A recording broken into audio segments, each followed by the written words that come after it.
Psicologia das Massas, Gustave Le Bon. O autor, Gustave Le Bon, falecido em 1931, foi considerado por muitos o precursor de Freud, devido suas teses sobre o inconsciente. Médico, sociólogo e psicólogo, foi tido por um grande pensador muito além de seu tempo. Esta obra, por sua vez, tratará de mídia, propaganda, técnicas de persuasão, manipulação e de um tipo específico de psicologia, não aquela de estilo psicanalítico que se dá entre o psicólogo e seu paciente num reservado e arejado consultório, onde o indivíduo se confidencia ao seu médico da mente como um devoto faz no confessionário a um padre. O tipo de psicologia tratada por este livro é a psicologia do rebanho, das massas, ou, como bem diz nessa obra, a psicologia das multidões. E Le Bon profetiza a época que escreveu o livro, em 1895, que as multidões seriam o novo macropoder da era moderna. E ele estava certo. Hoje tanto se fala, e já não é novidade, o bem mais caro para um político, um YouTube, um artista, uma emissora de TV ou rádio, ou para quem quer que seja, é a sua capacidade de mobilizar as massas.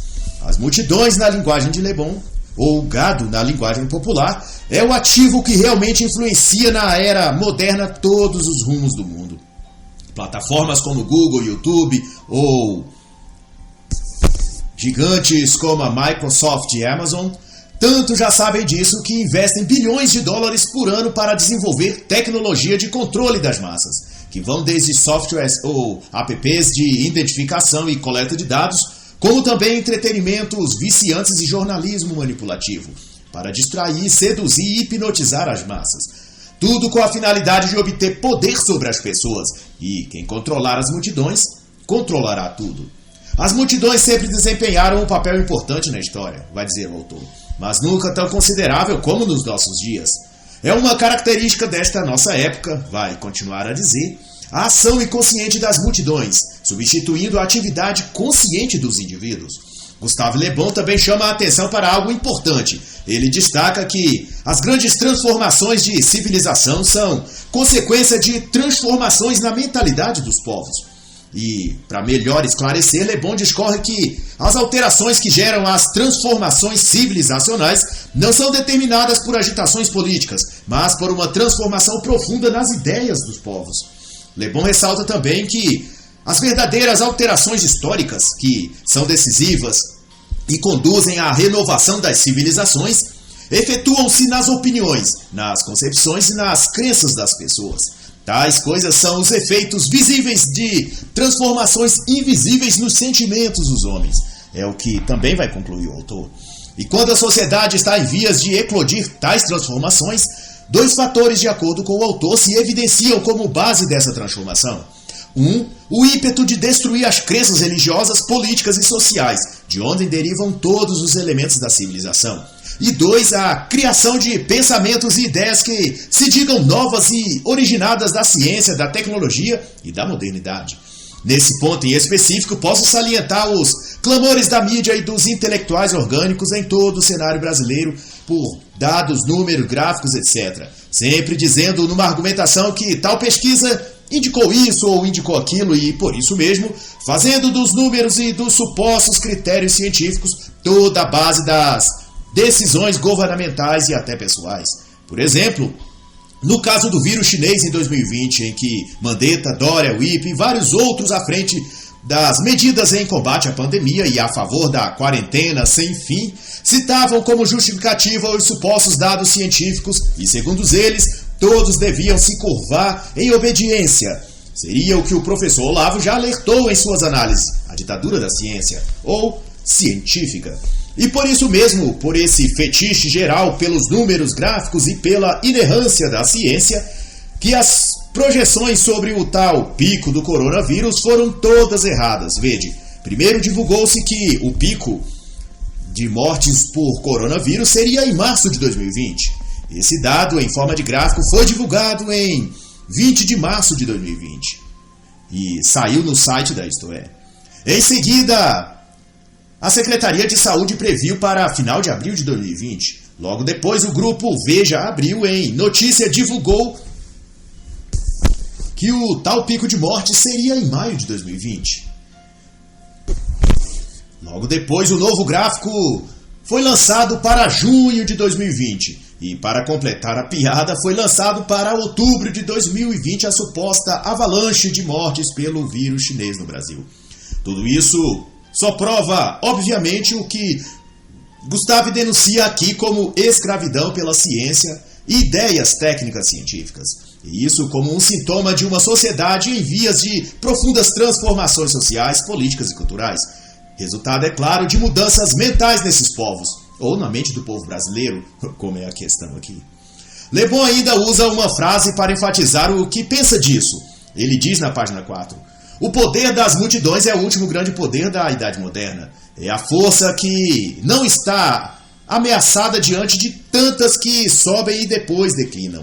Vai concatenar o autor ainda sobre essa questão. E vai dizer ainda que essa nossa época é a era das multidões. E de fato a ascensão e queda de todas as outras formas de poderes vigentes no mundo, seja político, econômico ou religioso, parece entrar em ciclos de exaltação e queda, e nos últimos tempos em queda constante e aparentemente definitiva. E embora não trate sobre esta outra forma de poder, o poder das multidões, o autor Moisés Naim aborda em sua notável obra O Fim do Poder sobre todas estas outras formas de poder e suas transitoriedades nos tempos modernos, qual eu recomendo esta obra de Naim. De acordo com Le Bon, o poder das multidões se desenvolveu a partir da propagação de certas ideias que gradualmente foram apossando-se dos espíritos das pessoas e reivindicando delas uma adesão e compromisso ideológico cada vez mais alinhado com os tipos de ideologias que visam a destruição da sociedade atual, como o comunismo, por exemplo. E pouco dadas ao raciocínio, as multidões mostram-se muito aptas a essa adesão. É o que vai dizer o autor na página 5. E importante coisa nos chama a atenção o autor ao comentar que a função mais evidente das multidões foi a destruição das civilizações. Segundo Gustavo Le Bon, a história ensina que no momento que as forças morais, que são o fundamento das sociedades, perdem seu domínio, as multidões inconscientes, como bárbaras, encarregam-se de sua dissolução total. As multidões, será outra elaboração do autor, são totalmente incapazes de ter qualquer opinião para além daquelas que lhes são sugeridas. E por isso mesmo são chamadas de massas ou de rebanho. E as formas que se têm mostrado eficazes para conduzir, não é por meio de apanhados teóricos e intelectuais que apelem para sua razão e raciocínio, mas, ao contrário, por meio de entretenimento e tudo aquilo que atingir seu lado emocional, como divertimento, seduções por sexo, prazeres físicos e coisas do tipo. Diz o autor que se há algo que a experiência deixou claro é que a mentalidade das massas não se deixa guiar pela razão, mas pela indecifrável mundo das sensações. Isto é, dos prazeres, dos sentimentos e das distrações fúteis e infrutíferas. E Le Bon dispõe então a falar sobre a alma das multidões, a lei psicológica que determina sua unidade mental. E o autor vai explicar que multidão ou multidões, na forma como exposto nesta obra, não se trata de uma aglomeração de indivíduos. Trata-se, na verdade, de multidões psicológicas. Indivíduos que, embora não estejam no mesmo local e lugar físico específico, possuem uma orientação fixa das ideias e dos sentimentos e têm o mesmo grau de apagamento da sua personalidade. O tipo de multidão que trata aqui o autor Le Bon refere-se a um conjunto de pessoas que podem ser agrupadas ou não por um propósito específico, mas que caracterizam-se como massas de um mesmo bloco ideológico, cujo, portanto, tem como desaparecimento da vida cerebral, a diminuição da inteligência e a dominação dos seus sentimentos conforme aqueles que controlam o rebanho. Nas massas ou multidão, vai também explicitar o autor, a personalidade consciente desvanece-se e os elementos de raciocínio normais e individuais que deveriam ser comum são direcionados numa mesma direção, formando o que Le Bon vai chamar aqui de alma coletiva. Essa coletividade psicologicamente orientada constitui, no dizer de Le Bon, uma espécie de ser único, submetidos todos a uma lei da unidade mental das multidões, ou nos termos simplificados que Gustavo Le Bon usa em todo o livro, uma multidão psicológica. Le Bon discorre também nesse sentido que fatores externos excitantes atuam ou operam para que se forme uma multidão psicológica.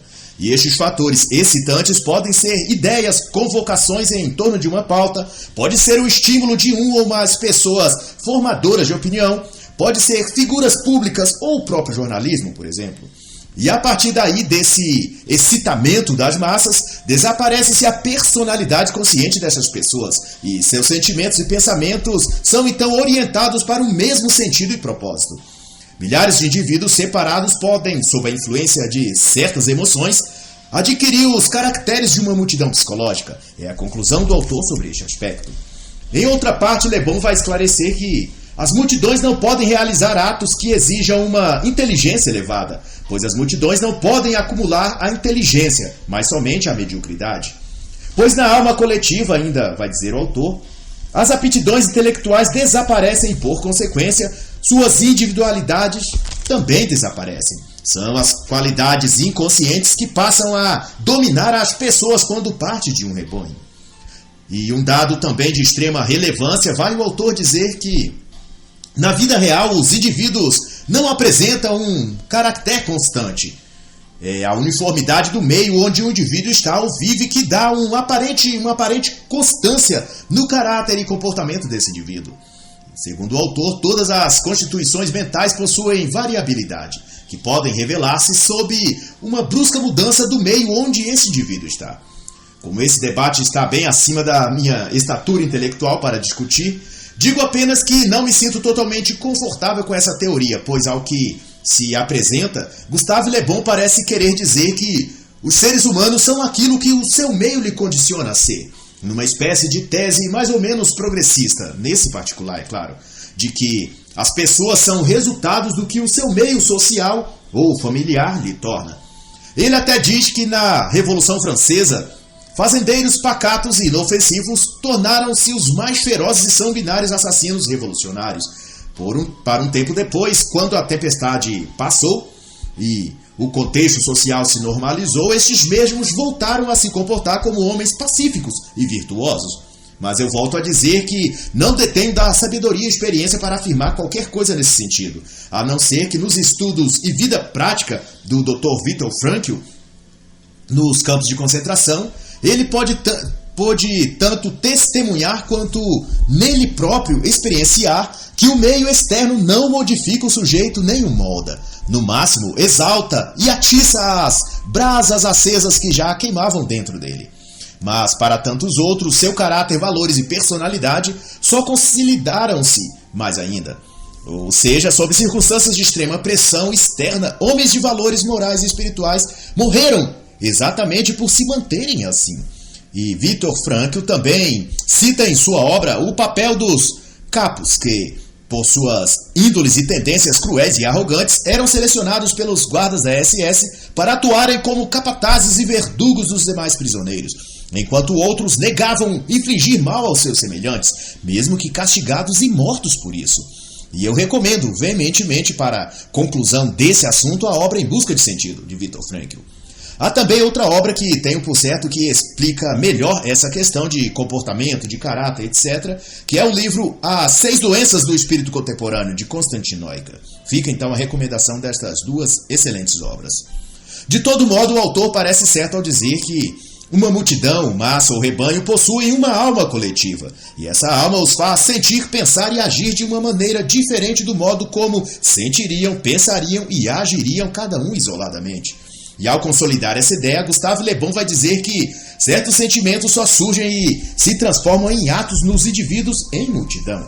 Le Bon faz saber então que, quando em meio à multidão, quando se põe parte do rebanho, o indivíduo que isolado seria de um caráter e comportamento totalmente diferente, quando parte da massa, esse sujeito se transforma e adquire características antes alheias a si. A causa, vai dizer o autor, é que o indivíduo em multidão, pelo simples fato de seu número, adquire um sentimento de poder invencível que lhe permite ceder a instintos que, se estivesse sozinho, teria ele mesmo reprimido em si. Pelo fato de estar numa multidão, seu sentimento de responsabilidade desaparece. E quanto mais anônimas forem as pessoas que compõem aquele rebanho, mais ele tenderá a agir de modo irresponsável e sem freios. A outra causa pela qual indivíduos em multidão adquirem comportamentos distintos dos seus normalmente, segundo o autor, é o contágio mental. E sobre isso Le Bon vai dizer que, numa multidão, todos os sentimentos, todos os atos são contagiosos. a ponto de o indivíduo sacrificar facilmente o seu interesse pessoal em favor do interesse coletivo. O poder de sugestão também é uma das causas que, aponta o autor, faz com que indivíduos em multidões se comportem de modo muitas vezes até opostos do que se estivesse sozinho. Em certo grau, isso acomete uma perda da sua personalidade e passa a demonstrar um estado de hipnose que tenderá a responder de modo automático e inconsciente aos comandos daquele que opera as massas ou o rebanho qual aquele indivíduo faça parte. E nesse estado hipnótico, tais indivíduos, sugeridos pelo poder da multidão, será capaz de cometer atos totalmente contrários ao seu caráter e aos seus hábitos. E mais ainda, Gustave Le Bon destaca que, sendo paralisada a vida do cérebro no hipnotizado, ele torna-se escravo de todas as suas atividades inconscientes, que o hipnotizador orienta como quer. E o que o autor vem salientando já está bem claro. É que o indivíduo integrado numa multidão não tem consciência dos seus atos. Tanto pode ser levado a um grau de extrema letargia, quanto de extrema exaltação. Sua vontade e discernimento ficam anulados e seus pensamentos e sentimentos são dirigidos por aquele que comanda o rebanho. E no capítulo 2, Gustave Le Bon vai falar dos sentimentos e moralidade das multidões. E vai começar afirmando que a multidão é um joguete de todas as excitações e reflete todas essas variações, impulsividade, mobilidade, irritabilidade. Algo que ressalta também na explicitação do autor e muito lembra o cenário da pandemia do vírus chinês no primeiro semestre de 2020, será que as massas ou multidões são movidas e manipuladas pelas sugestões emotivas e pela credulidade. Isto é, obedecer às sugestões que lhes são dirigidas através de imagens e discursos emotivos. Le Bon vai dizer que, integrados numa multidão, o sábio e o imbecil ficam iguais. E a parte disso tudo que se assemelha ao visto na pandemia de Covid foi que as massas se desesperaram ao ouvir diariamente o número de mortos. Houve quem trancasse toda a casa e proibisse seus filhos e cônjuges de sair, sob quaisquer motivos. Ao ponto que uma certa senhora tentou sair pela janela de sua casa no segundo andar, enquanto seu esposo, que havia, por desespero e pânico, trancado toda a casa. E ao sair ela pela janela, a mulher se desequilibrou e caiu abaixo, tendo várias escoriações. O marido, que saltou a janela em seu socorro, também obteve escoriações e fraturas, e ambos foram parar no hospital, onde se temia o risco de contágio muito maior. Esse fato elenca o pânico que as imagens e sugestões da mídia foram capazes de produzir na mente coletiva da multidão, no exato termo que Le Bon se refere aqui. E este casal, se acaso dominassem o próprio espírito e consciência, refletiriam no que de fato estava acontecendo e não reagiriam com respostas emotivas e irracionais dessa forma. Bastava a esse casal, com calma, analisar que o número elevado de mortos, sobretudo em São Paulo, não era que o vírus era mortal como se queriam iludir as pessoas.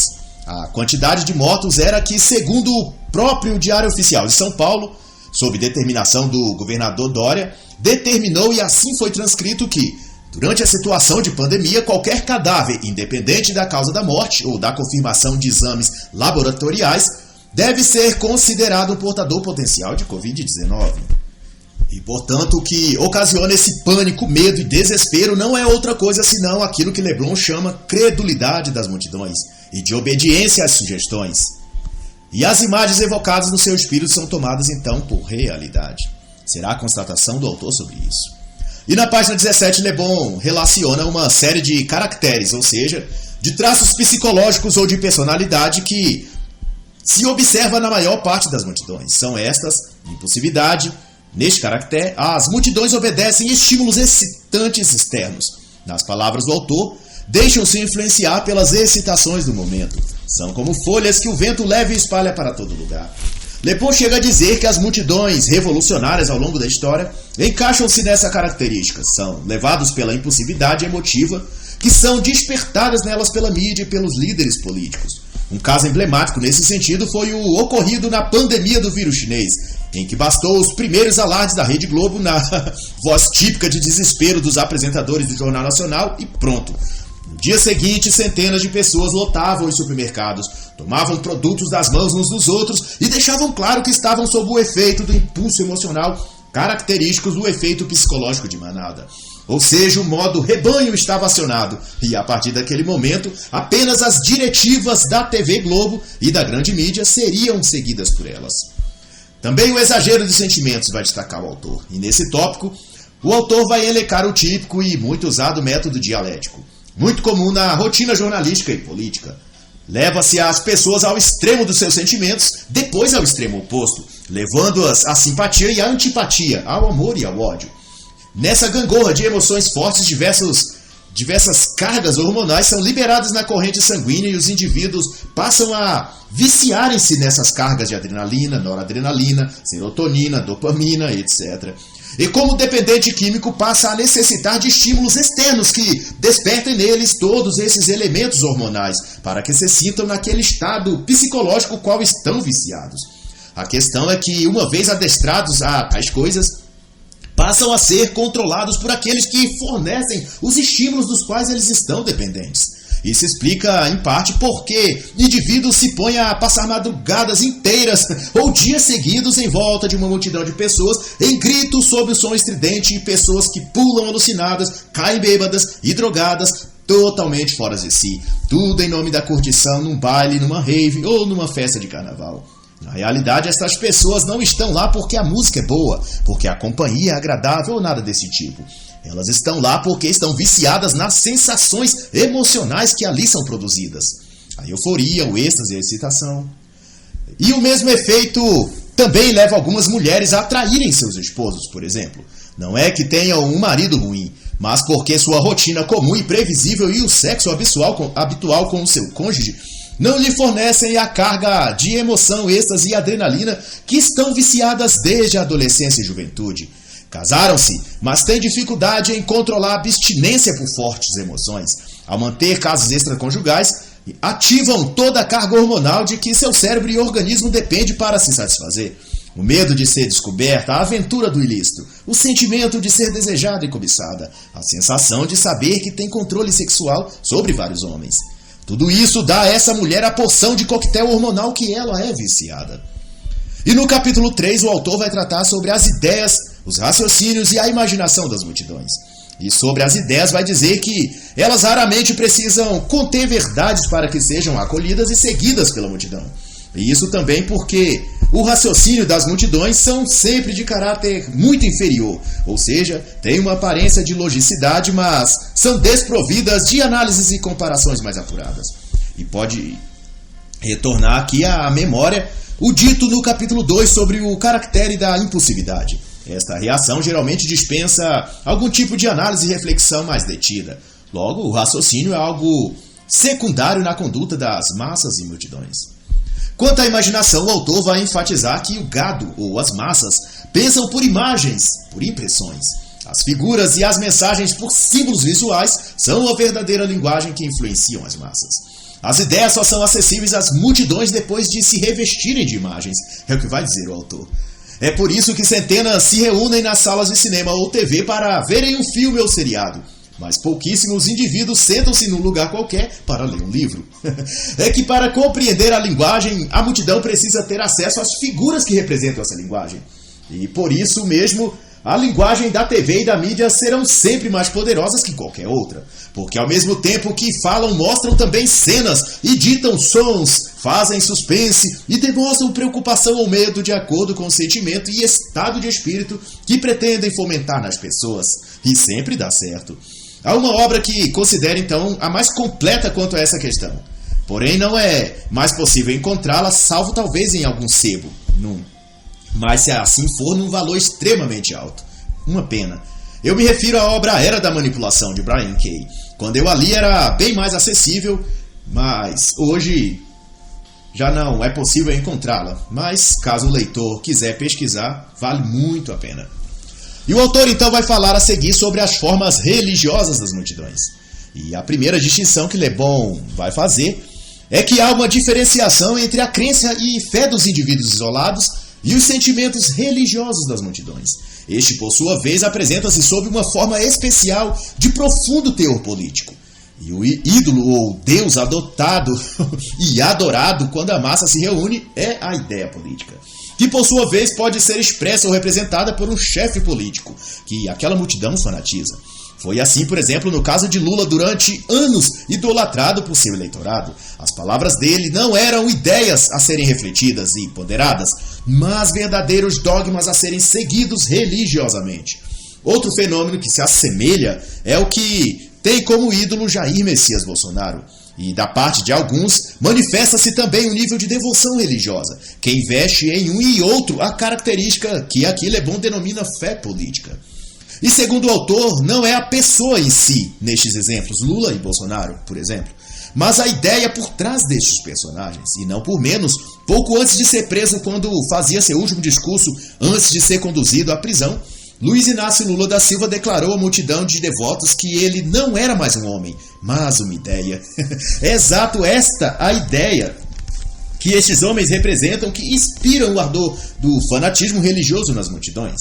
E nas palavras do próprio autor, não se é religioso só quando se adora uma divindade, mas também quando se empregam todos os recursos do espírito, todas as submissões da vontade e todos os fervores do fanatismo ao serviço de uma causa ou de um ser que se tornou finalidade e guia dos sentimentos e das ações das multidões.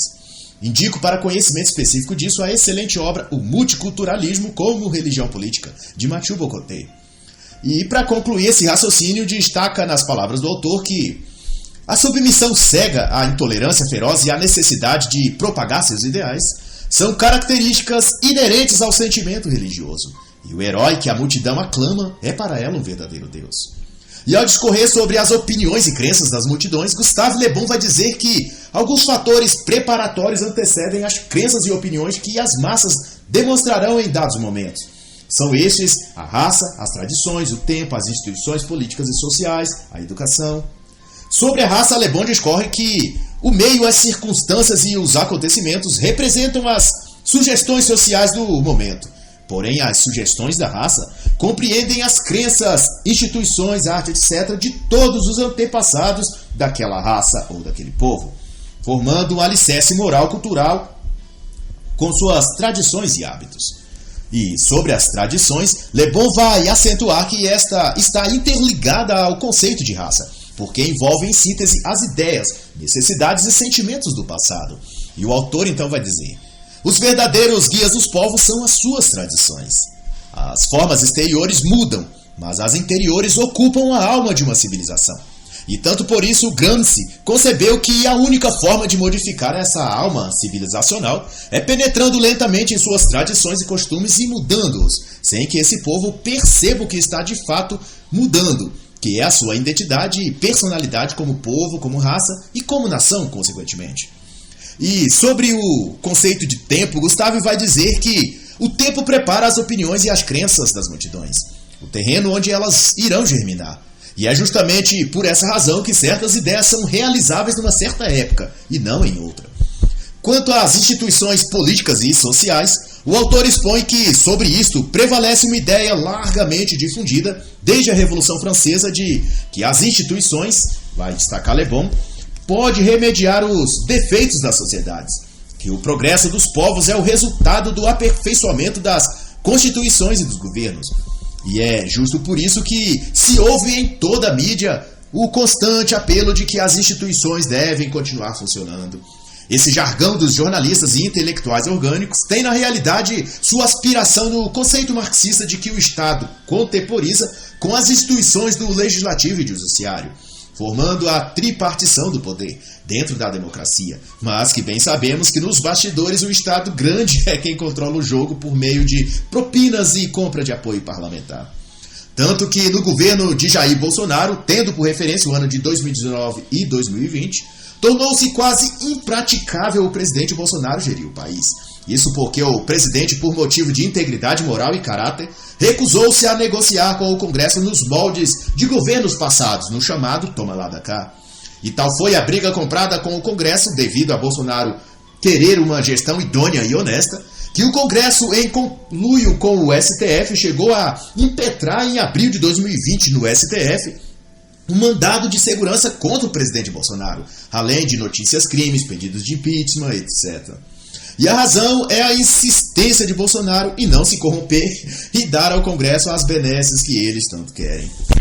E um livro que eu indico que bem descreve todo esse jogo político e que eu recomendo, portanto, é A Democracia contra Ela Mesma, de Marcel Gauchet.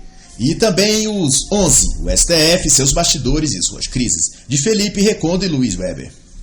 E o autor vai bem elucidar esse processo charlatanesco de se achar que instituições formam valores ou algo próximo disso. Le Bon vai dizer, na página 44, que as instituições são filhas das ideias, dos sentimentos e dos costumes, e que não se refazem ideias, sentimentos e costumes refazendo os códigos.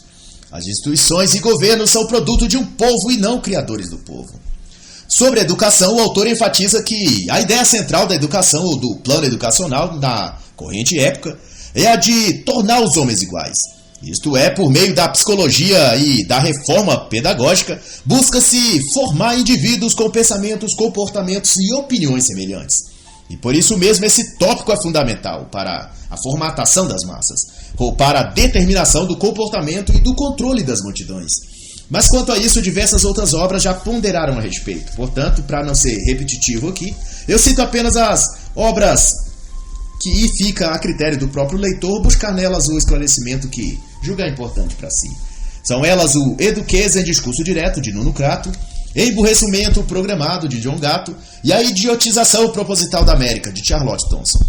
Na página 52, o autor volta a falar então sobre imagens e palavras, e discorre que a imaginação das multidões são provocadas por imagens, e estas são manejadas por palavras. Pois o poder das palavras está ligado a imagens que elas evocam, como visto em capítulos anteriores. No controle das massas, como vai dizer o autor, as palavras sintetizam as aspirações inconscientes dos grupos, ou do rebanho, e a expectativa delas se realiza. Le Bon salienta também que as imagens evocadas pelas palavras são independentes do seu sentido. E exemplo disso, em nossos dias, posso citar vários dos jargões usados pela mídia para manipular a opinião pública e, consequentemente, controlar a massa.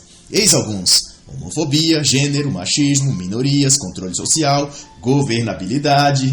Tais terminologias foram totalmente despidas do seu sentido original e, através de um assassinato da lógica e da razão, hoje essas palavras apenas cumprem, na voz de jornalistas e intelectuais orgânicos, uma ferramenta para irrigar o espírito e a alma da coletividade, inspirando no rebanho os sentimentos e reações esperados deles.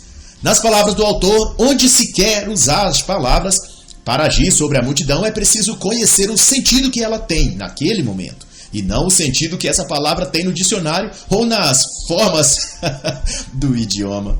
Na página 55, o tema será as ilusões, e sobre isso, Gustave Le Bon vai dizer que todas as civilizações floresceram e foram conduzidas por meio de ilusões religiosas, ilusões filosóficas, sociais e ilusões políticas.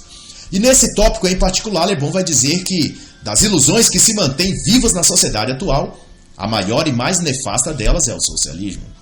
E a partir da página 60, Le Bon tratará sobre um tema dos mais relevantes em todo este livro. Ele falará dos condutores de multidões e de seus meios de persuasão.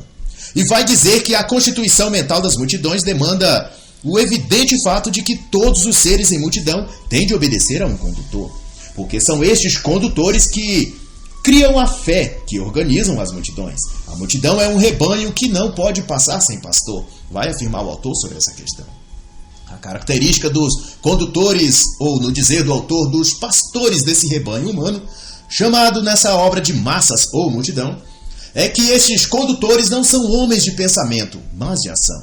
Normalmente, fora do contexto do rebanho, esses podem demonstrar desvios psicológicos, como neurose, loucura ou qualquer outra de características do tipo. E nesse particular, para melhor conhecer diversos dos distúrbios e psicoses, recomendo a excelente obra Vampiros Emocionais, de Albert Bestein. E outra palavra do autor vai muito bem explicar a psicologia daqueles que se tornam condutores da massa. A multidão escuta sempre o homem dotado de uma vontade forte, porque, reunidos em multidão, os homens perdem toda a vontade própria e viram-se instintivamente para aqueles que a possuem, ou que fingem possuir. E por fim diz o autor a respeito disso: criar a fé religiosa, política ou social, esse é o papel dos condutores das massas. E da página 64 até 72, Le Bon vai elencar os meios de ação dos condutores e como agem usando a afirmação, a repetição e o contágio para convencer e converter as pessoas. E no mais, o autor discorre sobre os tipos de multidões heterogêneas, homogêneas e outras categorias. Mas o exposto até aqui cumpre a finalidade de esclarecer e explicitar sobre a psicologia das massas. E então eu me dou por satisfeito nessa análise e encerro aqui a análise da obra Psicologia das Massas, de Gustave Le Bon.